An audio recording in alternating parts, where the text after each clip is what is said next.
Hey, it's Lance here from LJJ. Welcome to my first review. Keep in mind that this video is made up entirely of my opinion, and please be gentle. Today we're going to take a look at Binding of Isaac Rebirth, complete with its expansion, Binding of Isaac Afterbirth. Now, Binding of Isaac started out as a Flash game created by indie developer Edmund McMillan. Once the game had been out for a while, it was rolled with all its DLC into one game called Binding of Isaac Rebirth. Rebirth came packaged with a new, more appealing graphical style, and also added and changed some things from the original games. More recently, an expansion called Afterbirth was released for Binding of Isaac Rebirth. This DLC added 10 new challenges, 2 new characters, and a bunch of new items that all fit right into the original style and gameplay of Rebirth. Because Afterbirth fits in so well with the base game, I'm just going to refer to the whole package as one game for the purpose of this video. Now that you've been introduced, let's start from the beginning like I did. I never played the original Binding of Isaac, so when I started up Rebirth for the first time, it was all new to me.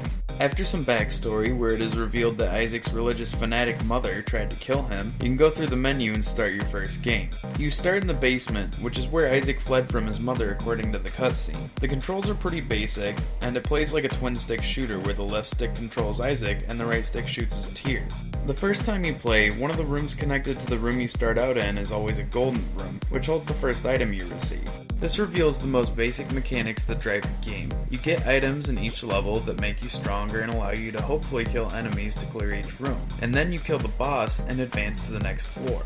There are 4 types of items in this game, including spacebar items, passive items, trinkets, and resource items. Spacebar items are used by pressing, you guessed it, the spacebar. The passive items just change your stats, tiers, and other things to hopefully allow you to more efficiently kill enemies and survive. Trinkets usually have a more subtle passive effect, and you can normally only hold one at a time. Resources include things like hearts and coins that are generally just dropped by monsters when you kill them, or they're found by destroying things. Anyway, so you get your first item and you start tackling the rooms full of enemies. And if this is your first time, you probably die before you even beat the first boss. And I only say this because this game is actually pretty hard sometimes, and when you first start out, you'll probably die a lot. This kind of brings me to the other interesting mechanic behind this game, which is that when you die, you have to completely restart with no items with the basic stats of the character that you're playing as.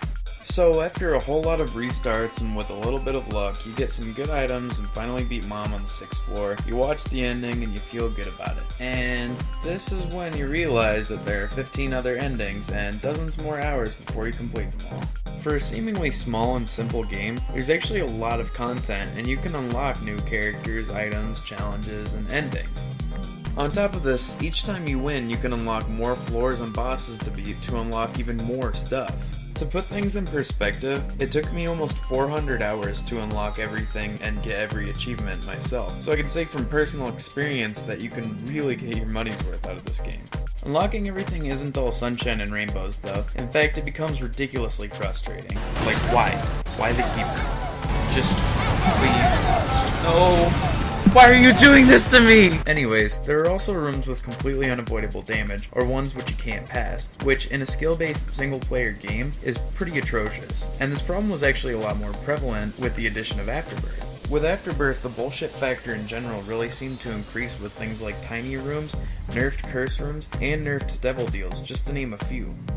Afterbirth didn't add all bad things though. It actually added some really brilliant synergies between items, as well as improving the seldom used sacrifice rooms. It also obviously added the extra content such as characters, challenges, and items on top. Binding of Isaac Afterbirth is overall a frustratingly difficult and addicting game that hardcore gamers and masochists will love learning to master. I rate this game an 8.5 out of 10. See you guys next time on LJReview.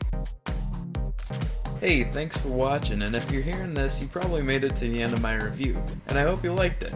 If you enjoyed any of our content, go ahead and subscribe to our channel, and don't forget to follow our Twitter, and if you want to support us, go ahead and check out our Patreon.